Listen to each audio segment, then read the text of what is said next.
မှာကြည့်ရမှာပါလေခန္ဓာကြီးထဲမှာကြည့်လိုက်တဲ့အခါကျတော့နှာသီးဝါကဖြစ်နေတဲ့ဝင်လေထွက်လေကအစမြဲတဲ့သဘောတရားလားမမြဲတဲ့သဘောတရားလားသူများပြောလို့သိတာလားကိုယ်ကိုယ်တိုင်မြင်လို့သိတာလားစာအုပ်ထဲမှာတွေ့လို့ပြောတာလားခန္ဓာထဲမှာတွေ့လို့ပြောတာလားလူကြကောင်ဖြေတာမဟုတ်ဘူးနော်ကိုယ်ကိုယ်တိုင်တကယ်ဒီအသက်ဒီရွယ်ထိနားလည်လာလို့အဲ့ဒီလိုနားလည်တဲ့ပုံစံမျိုးနဲ့ဖြေချနေကြတာမလား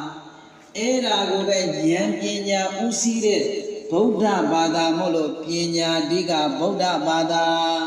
ဘယ်ဗုဒ္ဓဘာသာပါလဲ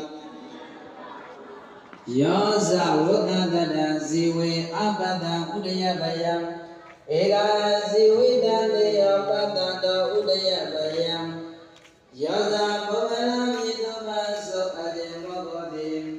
ဥဒယဗယံအာယုန်နှင့်ဒွါရတိုက်၍ပြစ္ဆုတ်ပံတဲတဲ့၌ပေါ်လာတဲ့ခန္ဓာ၅ပါးယုတ်တန်တစ်ပါးတို့၏ပြည့်ချင်းပြည့်ချင်းတွေကိုအပတံတော်မရှိမမြင်တတ်ရှိသောဝိသတရံသင်္ချာတွတ်တော်နှင့်ရာကာလပတ်လုံးဇီဝေမပြည့်စရာတတ်ရှင်၍တရားပါတော်လဲနတေယောမမြတ်ခေါင်းကဉာဏ်ပညာဥသိပြီးတော့မိမိရဲ့နာသီဝကဝင်လေထွက်လေလေးရဲ့အပေါ်မှာ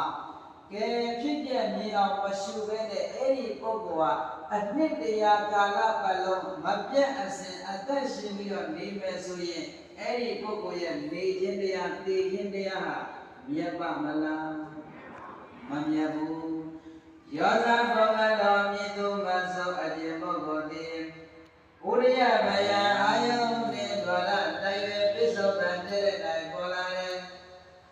ခန္ဓာ၅ပါးယုတ်တဲ့နှစ်ပါးတို့၏ပြည့်ချင်းပြည့်ချင်းတွေကိုပတ္တံတော့ရှုမြင်တတ်သည်ရှိသောဧကာဇီဝိတံတနေ့တည်းရဓမ္မတမြပဲအသက်ရှင်ရမှာသောလည်းတေယောကောင်းသောမသွေမြတ်လာ